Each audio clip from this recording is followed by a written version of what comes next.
తిరుమలలో అక్కడ పార్క్ దగ్గర ఆ పావురాలు చూడు ఎంత బాగా ఆ గింజలు గడ్డిలు అంతా తింటా ఉన్నాయి. దానమ్మ దాని పిల్లలు నాలుగు పావురాళ్ళు అవి చూస్తూ ఉంటే ఎంత ఇదిగా ఉండదు. అది పెద్ద పావు దాని పిల్లలు కాడబెట్టుకొని అదైతే దాని చుట్టూరే తిరుగుతూ ఉంటుంది పెద్దది. చూడు ఎలా అవి గడ్డి గింజలు ఉంటాయి కదా, ఆ గడ్డి గింజలు తింటూ ఉంటాయి. అంతే ఎవరైనా కానీ మనుషులు చెప్తారు చూడు, తన బిడ్డలు రెక్కలు వచ్చినందుకు వాటికి రెక్కలు వచ్చినాయనుకో వాళ్ళమ్మని వదిలేసి అవి కూడా ఎగిరిపోతాయి. అట్లా మనుషులైనా పక్షులైనా, ఆ పక్షులు కూడా అంతే. తన తల్లి తన బిడ్డలను రెక్కలు వచ్చినంత వరకు కాపాడుకుంటుంది. వాటికి రెక్కలు వస్తానే ఎగిరిపోతాయి చెట్టుకొకటి. అది చూస్తూ ఉంటే నాకు ఏదోలాగా అయిపోయింది. నా టైం పాస్ కానప్పుడు నేను పొద్దున్నైనా కానీ నిద్రలేసి పొద్దున్నైనా స్నానం చేసి నేను అట్లా పోయి అంతా తిరుక్కుంటూ ఉంటా నా మనసు బాగలేనప్పుడు. అవి చూస్తూ ఉంటే నాకు ఒక మనసు ప్రశాంతంగా అన్నీ మర్చిపోతాను నేను. ఏ ప్రశాంతత ఏమీ లేవు. ఆ చెట్లు అవన్నీ చూస్తూ ఉంటే ఒక హాయిగా ఉంటుంది నా మనసుకు నాకు. లేకంటే ఏదేదో ఆలోచన వస్తూ ఉంటాయి. మా నాయన ఒక పక్క గుర్తుకొస్తాడు ఒక్కొక్కసారి. అక్కడ ఎవరైనా పెద్దవాళ్ళని చూస్తే నాకు మా నాయన వయసు ఉండేవాళ్ళు, మా నాయన నింటే నాకు కూడా నా జీవితము బాగుండు కదా, నా తండ్రి నాకు నింటే. ఈరోజు మా నాయన చచ్చిపోయి కూడా 7 ఏళ్ళు అవుతుంది. నా జీవితంలో నన్ను రా అనేవాళ్ళు, పో అనేవాళ్ళు ఎవరు లేరు కదా. అదే నా తండ్రి నాకు నింటే, నా బిడ్డ అని చెప్పి నా నాయన తొడుకొని నన్ను ఒక్కరోజైనా పెట్టుకొని చూసుకునేవాడు కదా. ఎవరైనా అమ్మా నాయన ఉంటా, అదే అమ్మా నాయన లేకపోతే అదిలా అటన్నా కట్టుకుని మొగుడన్నా ఉంటే మన భర్త ఆయన కూడా ఆయన లేకుండా పోయా. ఇద్దరు దూరం అయిపోయినారు. ఆ దేవుడు గిడ నా మీద పగబెట్టినాడు. ఆ భగవంతుడు కూడా ఇద్దరిని ఒకేసారి తీసుకుపోయినాడు. బతుకుతానా చస్తానా అనుకున్నాడు. కానీ ఏం చేయాలా, ఆ బ్రహ్మదేవుడు మొండి బతుకు ఇచ్చినాడు నాకు. మొండి బతుకు నువ్వు అంత ఈజీగా రాకాకు, ఇంకా అనుభవించని చెప్పి ఇచ్చినాడు నాకు దేవుడు జీవితము.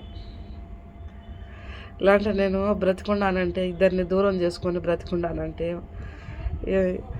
ఎందుకు బతికుండానా అనిపిస్తుంది ఒక్కొక్కసారి నాకు. ఇద్దరు లేకపోయినా కానీ ఆకలి వేస్తే తండ్రి నాకు, నా తండ్రి నా ఆకలి, మా నాయన నా ఆకలి తెలుసుకొని ఎత్తుకొచ్చి గిన్నెలేకైనా పెట్టేవాడు మా నాయన. నా బిడ్డ తినలేదే అని. అదే నా భర్త అయితే నా భార్యకి ఏం కావాలా, ఎలా ఉండాలి, తన మనసు ఎలాంటిదని తను అర్థం చేసుకునేవాడు. నన్ను ఒక చిన్న కష్టం రాకుండా నన్ను సాగేవాడు. తను కువైట్లో ఉన్నా కానీ 18 ఏళ్ళు నా భర్త కువైట్లో ఉన్నా కానీ నా బిడ్డలు పెట్టుకొని నా గుండెల మీద పెట్టుకొని పెంచుకునే వాళ్ళను. తను ఇంటికి వస్తున్నాడు 2 ఏళ్ళకో 3 ఏళ్ళకంటే అన్ని పండుగలు ఒక్కరోజే నాలో సంతోషం కనపడేటి నాకు. ఇప్పుడు కానీ 7 సంవత్సరాలలో మర్చిపోవాలనుకున్న ఇద్దరిని మర్చిపోలేను. మా నాయనను మర్చిపోలేను, నా భర్తను మర్చిపోలేను. నా ఒంట ఊపిరిపోతే తప్పక, నేను చచ్చిపోతే తప్పక మర్చిపోయేది. నేను బతుకున్నా నా వల్ల సాధ్యం కానే కాదు మర్చిపోవాలనుకునే వాళ్ళిద్దరిని నేను. ఆ భగవంతుడికి చెప్తాడు చూడు, దేవుడు ఇది రాత పుట్టేటప్పుడే నా నుదుట రాత రాసినాడేమో దేవుడు అనుకుంటా.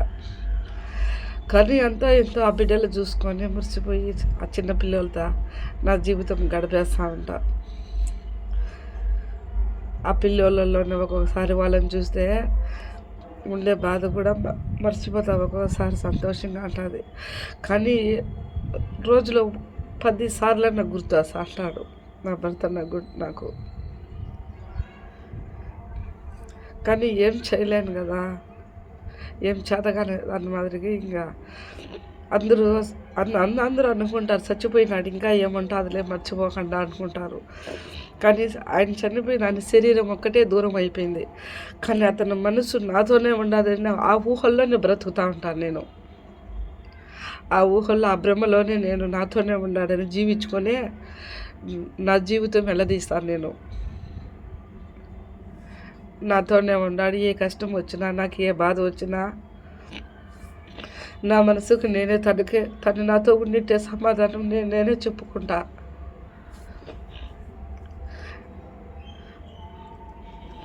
కానీ అతను ఎప్పుడైనా కానీ నేను ఏది బాధపడినా నా భర్త నాకు ఖచ్చితంగా నాకు వచ్చి కల్లో కనిపిస్తాడు. నేనంటే అంత పిచ్చి ప్రేమ తనకి కనిపించి, నాకు ఏదైనా కానీ నా భర్త కష్టంలో నేను బాధపడితే అసలు వచ్చి నన్ను సంతోషంగా పలకరిస్తాడు నన్ను. అందుకే నేను ఇంటికాడ ఉండాలనే ఉండను.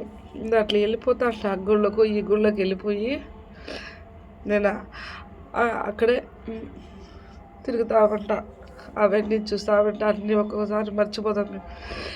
ఏమన్నా అది పొద్దున్నాను 1 గంట ఉండేవాళ్ళు, ఇంకొక గంటకులా ఇప్పుడు పడుకుంటే తెల్లారని లేస్తాను లేను. ఇప్పుడు చేసుకున్నాను కూడా తిన్నాను, ఏ రోజుకి ఆడ ఇది